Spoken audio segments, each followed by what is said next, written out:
bem-vindos ao nosso segundo módulo. Neste módulo, eu sou Júlia Kenji, estou aqui com o Ítalo. Nós vamos discutir um pouquinho sobre como utilizar a automonitorização. Como os senhores se lembram, no primeiro módulo nós discutimos um pouco a importância, como utilizar, qual é a finalidade, o que dizem os guias de conduta quanto à automonitorização da glicemia capilar. Hoje, neste momento, nós vamos discutir um pouco com o Ítalo, que é especialista em digital, como utilizar os dados que o software nos apresenta quando nós utilizamos os equipamentos de monitorização de glicemia capilar. Nesse momento, a gente vai mostrar os gráficos que estão disponíveis no Sob Controle, que fazem a monitorização glicêmica. Vamos começar com a distribuição da glicemia e os indicadores. Esses gráficos e esses indicadores, eles podem ser observados dentro do cadastro do paciente na aba Dashboard. Começando pelo gráfico de distribuição da leitura. Ju, você pode explicar um pouquinho para a gente como que interpreta esse gráfico?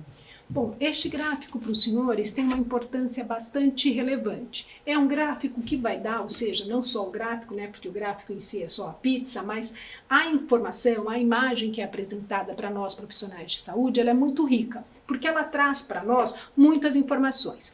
Primeira coisa importante é que no gráfico de pizza nós conseguimos ter uma noção de como está esse paciente, se esse paciente se encontra com volumes de glicemia muito maiores, né? Ou seja, se a glicemia dele está mais acima, mais abaixo, se ele conseguiu estar dentro daquela meta que foi por nós pré-estabelecida, e o que é interessante, como é que está o desvio padrão, ou seja, como é que está a variabilidade glicêmica dele. Para os senhores que nos acompanharam no nosso primeiro encontro, que discutimos um pouco a importância disso, vale ressaltar o que é o desvio padrão, o que é essa variabilidade glicêmica, é quanto que essas glicemias estão em altos e baixos, em picos e vales. Então, quando eu olho para esta primeira imagem, eu já consigo saber quanto das glicemias estão dentro da faixa-alvo que já foi por nós pré-estabelecida, quanto que está abaixo do alvo, quanto precisa ser melhorado. Então, aqui eu já tenho uma visão. E qual é o grau da variabilidade? Só para retomar, para lembrar os senhores, a variabilidade adequada seria aquele desvio menor que 50. Então, no exemplo que o Ítalo nos traz nessa plataforma de brinquedo, ou seja, nesses dados que não são, obviamente, de paciente nenhum, mas de brinquedo, ele está com 53 miligramas por decilitro de desvio, que é um desvio razoável, ou seja, dá para imaginar que talvez ele não esteja com uma variabilidade muito grande. E aí temos outros dados ao lado aqui que nos remontam a outras informações. Suponhamos que eu vou avaliar esse indivíduo. Eu olhei aqui e me parece que ele tem algum grau de hipoglicemia. Por que isso é importante? Quando você olha para uma avaliação dessa, qual é a coisa mais importante que você tem que prestar atenção? Por onde eu vou começar? Eu preciso ver qual é a coisa que eu preciso tomar a decisão primária, ou seja, qual é a coisa que eu preciso mexer primeiro, qual é o risco do meu paciente ter hipoglicemia, porque isso eu tenho que corrigir de imediato. Então, que leituras me dão essa informação? Então, qual é a leitura mínima que esse paciente teve? 32 miligramas por decilitro. Então, eu preciso ir à busca de saber em que momento ele teve 32 miligramas por decilitro. E aí, leituras baixas, qual foi a média? 58 miligramas por decilitro, ou seja, ele teve hipoglicemias. O que era ideal? O ideal é que eu não tivesse nada vermelho, que eu não tivesse valores de hipoglicemia aqui. Então, eu já sei que ele teve hipoglicemias e a mínima foi 32. Então, já me chama a atenção, porque eu já olhei aqui, eu já vi que eu preciso trabalhar com este dado. Um outro dado que me traz fortemente informação aqui, nesta imagem, é ele seguiu a meta que eu prescrevi para ele, para número de pontas de dedo, né, de glicemias capilares por dia, pelo período. Então, esse paciente, a frequência média dele foi de 1,2 por dia, 1,2 por dia. Quantas eu prescrevi? 2? 3? Ou seja, aqui me dá uma noção da adesão do paciente àquilo que você prescreveu. Da mesma maneira, aqui e aqui me diz quanto ele esteve acima da meta prevista e quanto ele esteve dentro da meta prevista para ele. Então percebam que aqui são informações bastante relevantes para eu começar a tomar a decisão de como eu vou trabalhar com este indivíduo. Por isso que eu acho que este é um gráfico bastante importante para os senhores trabalharem, para os senhores entenderem melhor a dinâmica glicêmica do seu paciente. Pode passar o próximo, Ítalo. Vamos Legal, ver se a gente Ju. consegue trabalhar. No próximo, a gente vai mostrar os gráficos de leituras. Esses gráficos de leituras também ficam no dashboard do paciente e fica no topo da tela, junto com a barra onde que é possível filtrar o período. Esse gráfico, somando aquele que nós já explicamos, que é o de pizza, vai dar para nós uma noção dia a dia. Ele vai te contar as glicemias dia a dia, como é que elas estão dentro daquilo mesmo que nós já conversamos. O que está dentro, o que está acima e o que está abaixo. Vejam que interessante. Eu falei que ele tinha uma pouca variabilidade. Vejam que ele tem pouca variabilidade. O que é a variabilidade? Seria aquele picos e vales. Ele tem pouca mesmo. Olha, vejam que neste período parece que ele está dentro, grande parte dos seus resultados estão dentro, aqui ele tem algum escape, aqui ele tem mais escape, ali ele tem mais escape. Mas vocês se lembram que o que eu falei, que o importante é começar pelo grande risco, que é a hipoglicemia? Então olha aqui os momentos em que ele teve hipoglicemia. Então esse gráfico vai te dizer em que dias ele teve hipoglicemia e aqui você vai ter a tabulação destas informações, para você continuar somando dados para poder tomar suas decisões. A gente tem o gráfico seguinte, que fica logo abaixo desse gráfico de leituras, que é o gráfico de leituras tendência. Este gráfico vai ser importante para quê? Lembra, nós estamos buscando entender o risco, a hipoglicemia neste paciente em questão. Então, esse gráfico de tendência ele é importante porque ele vai separar esse nosso paciente nos momentos do dia. O anterior mostrou todos os dias. Esse vai te mostrar pré-café, pós-café, pré-almoço, pós-almoço, pré-lanche, pós-lanche, pré-jantar, pós-jantar. Para quem nos acompanhou no primeiro encontro, lembra? Nós falamos dos 8 pontos. Aqui os 8 pontos vão estar para nós plotados, vão estar colocados. E aí você vai ser capaz, quanto profissional, de ajudar seu paciente a entender onde foi que nós tivemos hipoglicemia, por exemplo, que é o que nós estamos buscando nesse momento. Por quê? Porque para nós, neste caso que o Ítalo nos trouxe para brincar de discutir, não é um caso fictício, mas o mais importante era a hipoglicemia, porque ele tinha hipoglicemia. Vamos supor que ele não tivesse, aí nós começaríamos pela hiperglicemia, para saber onde ela ocorre, em que dias ela ocorre, em que horários ela ocorre, para que eu possa casar essa informação com a terapêutica que eu estou fazendo. Para quê? Para eliminar este item. Então, nesse caso, vejam, hipoglicemia, hipoglicemia, hipoglicemia. Ela está sempre nos pré-prandiais, pelo menos,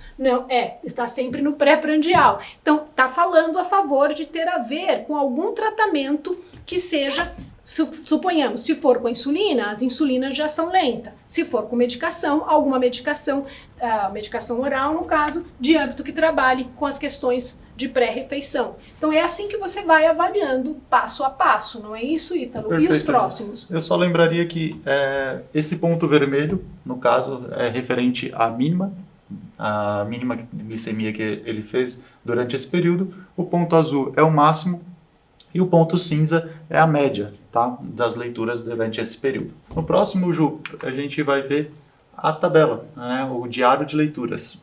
Então, aqui, para quem nos acompanhou no nosso primeiro encontro, eu até brinquei que eu sou de uma geração onde os meus pacientes traziam isso aqui anotado no papel de pau. Aqui você tem o privilégio de ter a tabela. Então, se você está começando, por exemplo, a trabalhar com isso, ainda não está ambientado, você pode olhar para isso aqui primeiro. Então, vamos olhar para isso aqui primeiro, que é uma coisa que eu já estou mais acostumado, porque eu estava acostumado com a tabela. Aqui é nada mais do que aquela tabela que o seu paciente anota. Em vez dele anotar, ela está aqui.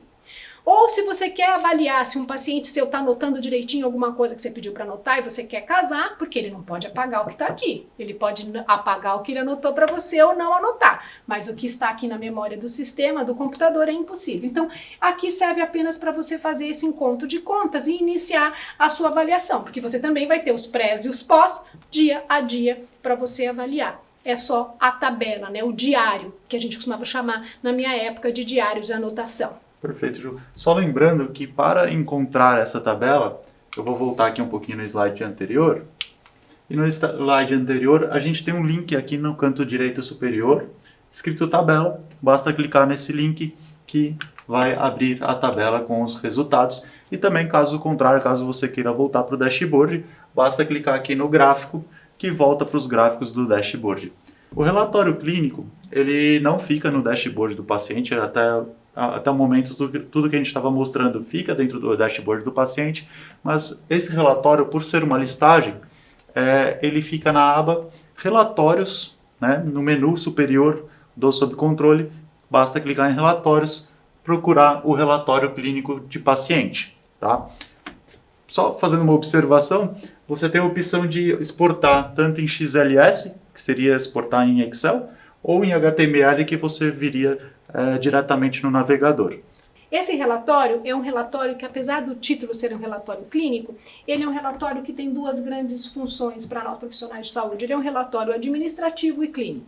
Neste relatório, por unidade, você tem todos os seus pacientes cadastrados por tipo de diabetes, por número de pontas de dedo que fez, por mínimas e máxima, por valor de hemoglobina, por médias, por todos, ou seja, todos os boleadores, como eram chamados os dados de item para gestão de dados na minha época, né? Hoje eles mudaram de título, ou seja, todos aqueles itens que o pessoal de digital, como o Ítalo, trabalharam dentro do software, eles estão todos aqui plotados.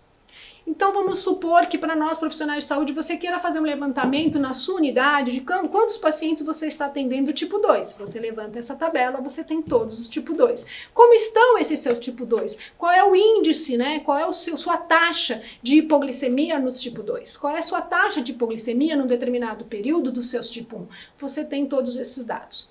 Você tem todas as avaliações clínicas de toda a clientela atendida. Você pode usar para saber absenteísmo, ou seja, quantos abandonaram o programa, porque aqui você vai saber quantos pararam de atender. Você pode avaliar aqui o nível de adesão. Como é que está o meu nível de adesão? E eu posso até criar um indicador. Qual é o meu indicador de adesão? Eu quero melhorar o meu indicador de adesão, por exemplo. Que ferramentas a minha unidade, a unidade A, né, que é a unidade a que eu estou me referindo, ela quer trabalhar com adesão. Então, os pacientes têm lá, foi prescrito pelo profissional de saúde 2 pontas de dedo, 1 ponta de dedo, 3 para cada indivíduo aqui da unidade, e nós vamos avaliar se o paciente fez ou não. Eu exporto esses dados e avalio como é que tá.